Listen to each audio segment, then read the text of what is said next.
So, Spider-Man Homecoming is in theaters, and I'm going to do a review, but I can't do it by myself. I had to go out and find the biggest Spider-Man fan in my friends list so that we could do this together. Two Spidey fans just going at this review. So, please give a warm RockN Reviews welcome to... Hey everyone, it's your friendly neighborhood Spider-Man. What's this? Why in a Spider-Man costume? It's a Spider-Man review, right? Yeah. So it came in my Spidey outfit, so ready to go. Let's do this. But you're supposed to come as Iron Man. Didn't you get the memo? Me? I thought it was nobody read the memo? So are we gonna do this? Well, we'll have either you have to take over your suit or I have to take over. Alright, let's do a Spidey, Vulture, Shocker. Right. Alright, here we go. Spidey, Vulture, Shocker, shoot. Huh? Okay, let's try it again. Spidey, Vulture, Shocker, shoot. I will. Take it off. So, fine! Spider-Man, Spider-Man, does whatever a spider can. It's a weapon, anytime, can't you see? On the ruse! Alright, so all joking aside, I had to have my good friend Farouk here to review Spider-Man Homecoming because Farouk is the biggest Spider-Man fan I know. How long have you been a fan of Spider-Man? My goodness, since I probably was 2 years old, I think, when I got my first Spider-Man action figure from my aunt in Brazil. So since then, I was hooked on Spider-Man from age 2, I would say. So you enjoyed the film? Yes, I did. Yes, I did. I enjoyed the film as well, loved it.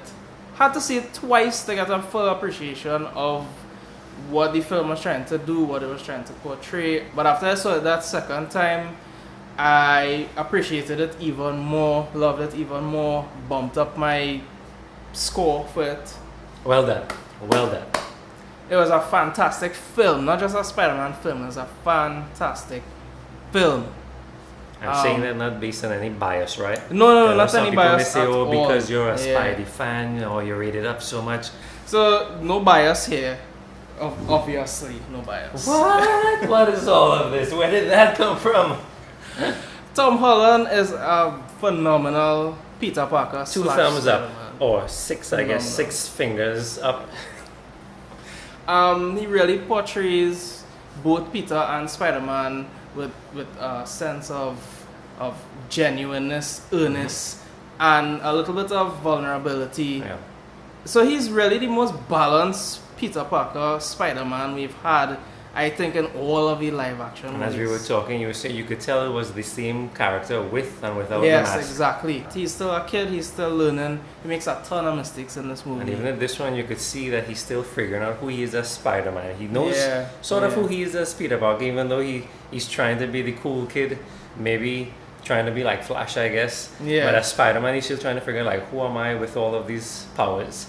And even as we were talking earlier too, we like the fact how they highlighted that whole with great power comes great responsibility without sort of hitting Yeah. or trying to hammer it too much. You could have seen like the inner conflict in Peter, like trying to decide, like, should I do what's right instead of what's popular? And time again throughout the movie, he chose to do what was right. Yeah, the themes of power and responsibility are built into the story of the film.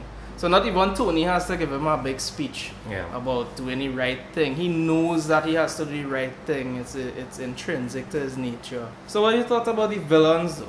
I liked it. I liked the how they incorporated 3 of the villains. Alright. What you thought about Vulture? I love Michael Keaton. So you I tell us. love Michael Keaton. Yes, everyone would know him as Batman. I'm Batman. But in this one, I love them as the Vulture because to me, the villain in this movie, it wasn't overly done. It didn't feel as though it was forced upon you. And what I also liked is that he wasn't about like global domination. Also with Michael Keaton, that costume we were talking about, that give that scene an Oscar award because the interaction with him and Tom Holland is something I haven't seen before. As far as like superhero villain interaction, that was intense for me. I like that this movie is a standalone movie. I know there's a lot of Iron Man in the trailers and whatnot, but Iron Man is barely in the film. He does show up for some important parts, but this movie stands on its own. it's very much like the old Sam Raimi films where each one was like its own separate entity. And they don't do that thing where they try to just throw things to do this universe building. The film stands on its own and it can be enjoyed on its own despite being tied to the Marvel Cinematic Universe. And even though Tony does make a lot of appearances here and there throughout the movie, I know some people, they were complaining, saying that Iron Man was the cause of Spider-Man being used, but as the movie progressed, you realize that it was all Spidey, even though he had the suit from Tony. So whatever arguments people had saying that, oh, Spider-Man had help, he was in the passenger seat and he wasn't the driver, it was the suit. From that point on to the end, it was all Spidey, in my opinion, which for me strengthened who Peter Parker / Spidey is. Yeah, and as we're talking about Iron Man, we could discuss the supporting cast as well. I think everybody did a really good job, but I think the standouts for me were Aunt May, Marissa Tomei as Aunt May. Her chemistry with Peter as the aunt, as the mother figure in his life was really well done. There's a scene in the movie that was really heartfelt and emotional. It's not a spoiler or anything. The death of Uncle Ben is never explicitly referenced in the movie, but it's hinted at, and that sense of grief and loss is in the performance. And you get that sense of protection from Aunt May as well, without her like having to spell it out for you, because having lost Uncle Ben and now having to take care of Peter Parker, who is without any parents, so you could see that sense from her, that motherly sort of instinct that she has to look out for his best interest, though not knowing all that was happening in his life. The dialogue in this movie is fantastic. The writing is great. It's so natural. Everything that the characters say doesn't sound like something. That's the word that I kept using. It felt a lot of the scenes felt natural. It didn't feel like forced in any way for me. So thumbs up to the writers on that. Yep. The other standout for me actually was Zendaya.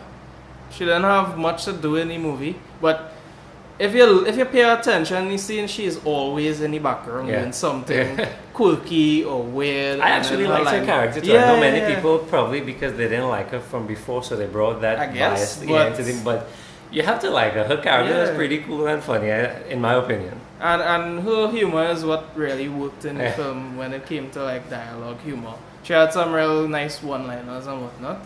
Everybody else did a great job in terms of their supporting characters, but they didn't really have enough screen time to make that big of a statement on how their performances were. I think Ned was fine. I like the fact that Peter has a confidant, somebody he could share his secret with, a sidekick per se. On the male side, because I think in the previous one he always had to, nothing against the females, but in this one he had a male friend to confide in who he could, I guess, share similar stories with. Yeah, you could sum this movie up in just a few words. It was fun. It was fun. It was lighthearted. And not a kids movie, as some people are saying. No, it's not a kids movie. You know who you are. There are some heavy themes in the movie. There's a lot for adults to enjoy. It's not a High School Musical like somebody was saying. The movie was just fun. It was just the other thing fun. that I appreciated was that the same thing I was telling you earlier, where throughout the movie, like this is the first Spider-Man movie where like I heard my voice tell myself like he's just a kid.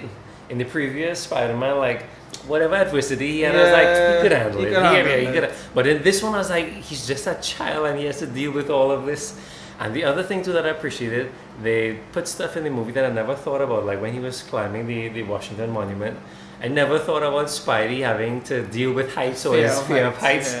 I always thought like, bit by Spidey and naturally you're gonna climb as high as you could. But in this one, when he got up high and he was like, whoa, never been this high before. I was like, I never thought about that. Attention to detail. Attention to detail.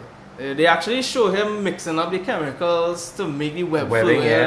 And they didn't spend a bunch of time. It wasn't like a whole montage, but they just threw it in to say, this is what he does. These are some of the things he has to do. Kind of thing, I really, really, really enjoyed this film. I don't even think I want to get into like what I didn't like, because I feel like everything that I didn't like was more nitpicky stuff. Because for me, like we were talking earlier, probably just like two things for me, but even throughout the movie I forgot about it like quickly. As fast as it popped up in my like, I don't know, but I forgot about it just as quick. The weird thing is that the first time I watched the movie, I got a little pacing issue.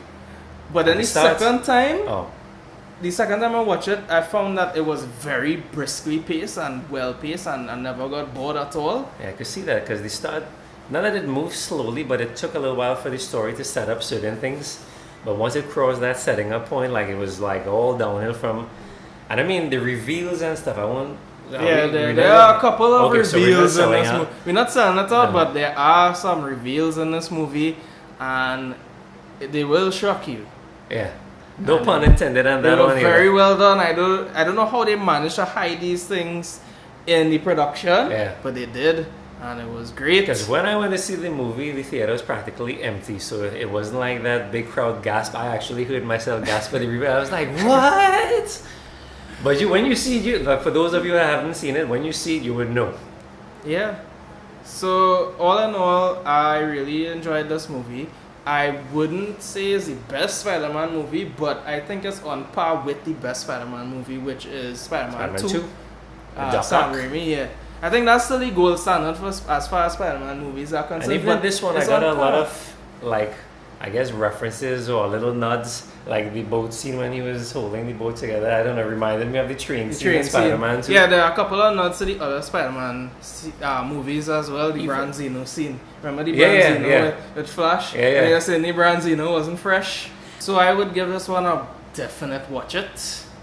Real best. I'll give it the 6 fingers. That's your own scoring system. Instead of 2 thumbs, yeah. Right, so I agree. Okay. I'll give it a watch it. Go and watch it. Now, if you haven't seen it, go now. Don't forget to whine on all our buttons. The like button on Facebook, the subscribe button on YouTube. Follow us on VidMe, Instagram, Twitter. And don't forget to share. Let's make RockN Reviews huge. The biggest review channel out there from the Caribbean. That's right. We're going to hit a global scale. So don't forget to share. Farouk, it was great to have you on the show. Thanks for having me. It's a pleasure to be here, to be part of the community, and to share with our love for Spidey with everyone out there. Anytime we have any Spidey related stuff, we would love to have you back. And we know we have some movies coming up, so you know. I have a good bit coming up, so hopefully by then I'll have my my homecoming Hopefully costume. next time we could have Spider-Man himself on the show and not just me in a costume. Right, so it was great to have you. Thanks for having me. It was a privilege to be here. Well, till we meet again, huh? Yep. All right.